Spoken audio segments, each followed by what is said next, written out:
Lights out, we're underway. Motorsport Republica podcast.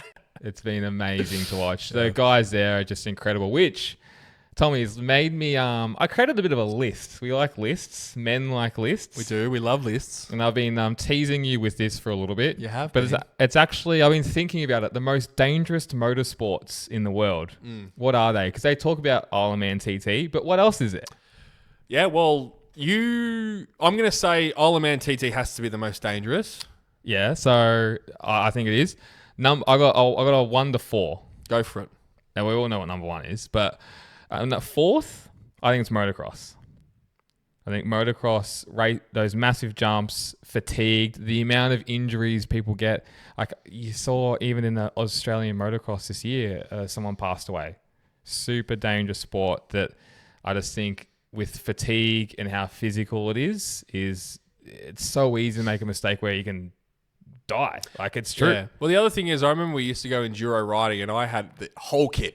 I had knee pads. Yeah. I mean, obviously you had all your padding. You got Albert, you got the full armor gear. Yeah. And then you watch these guys, they got a pair of boots, and gloves, and a jersey, and they're jumping over people. And it is incredible. Jumps. And some big incidents. I mean, we saw that one last year where you get the jump wrong, and then you hit, you're on a hard concrete or hard, dirt patch and knock yourself out and cook yourself. I mean, it's incredible sport. They're very, very, and very probably, dangerous. I know a lot of people would probably think that. No. And a lot of people think it's very physical either. Yeah. It's so physical. Some of the fittest riders in the world do that sport. Definitely.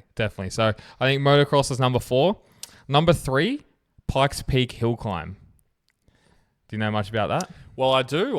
It's a one-off event that they do a hill climbing prototype.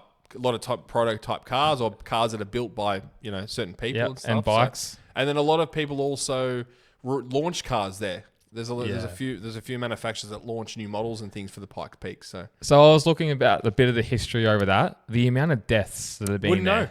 I wouldn't even know. I couldn't tell you that. There's been like 6 in the past 10 years. No way. I would say 5 to 6. Yep. Like just. I didn't realize how dangerous it was, but when I was looking at doing a little bit of research, that is definitely one where it's super sketchy. And there's no real barriers on a lot of those places as well. Like obviously back in the day, it was really sketchy. So bikes go up there as well as cars. I didn't know that either. Amazing. Ducati got a Pikes Peak multi-strada. I think my old man's got one. They'll do a multi-strada up there. Scary. Wild. Number 2, Dakar Rally. Yes. There's normally a death, I think, almost every year. It's pretty fucked up. Yeah, on bikes as well. Obviously. On bikes, yeah. I think bikes would be definitely the sketchiest one. You don't have a roll cage. Yeah. So out in the elements. It goes for like 2-3 weeks. You're in like the heat. You're tired. It's all day. Definitely. And then you're sending it. Those dudes are like on the pipe the whole time. So definitely one of the most dangerous sports out there. And then obviously number 1 is the Ironman TT, where you talk about a sport with no room for error, doing 300 Ks an hour, and there's light posts whizzing past you. Like there's literally no room for error in that sport. Yeah, it's some of the scariest onboard footage you can see. Yeah, and it's amazing. And there's a lot of time that we would be like, oh, I'd love to do that. Nah, I'm not doing it. No, I don't want to be even on a bike that has any sort of capability. I would love to be in a car around there, but do not even think about. I wouldn't even think about getting on a bike and riding around there. Not at that. Not sending it like they are. And like you got to know the bumps, the different leaps that there is as well. Parts of the track that is damp where the other ones aren't. Like you just got to know everything. You don't have to just know the track. You need to know the environment.